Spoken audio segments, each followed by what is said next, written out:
শুভ সকাল বন্ধুরা, কেমন আছেন সবাই? আশা করছি ভালো আছেন। আপনাদের সকলের শুভকামনায় আমরাও মোটামুটি ভালোই আছি।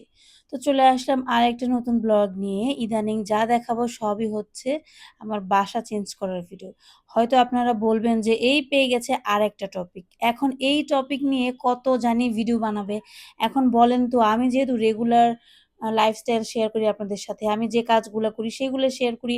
এখন বর্তমানে যে আমার অবস্থা সেইটাই তো আপনাদের সাথে শেয়ার করব। তো সেটাই শেয়ার করতেছি আজকে।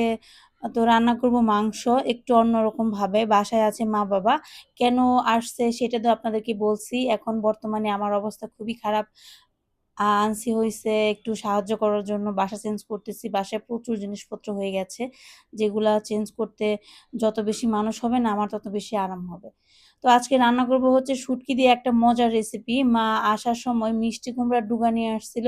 আমি একবার খেয়েছিলাম শুটকি দিয়ে মিষ্টি কুমড়ার ডুগা দিয়ে একটা তরকারি। সেই তরকারিটা আমার খেতে এত ভালো লেগেছিল। তারপর মা দেখলাম যে মিষ্টি কুমড়ার ডুগা নিয়ে আসছে। তাই ভাবলাম যে সুযোগ পাইছি আজকে মাকেও রান্না করে খাওয়াবো।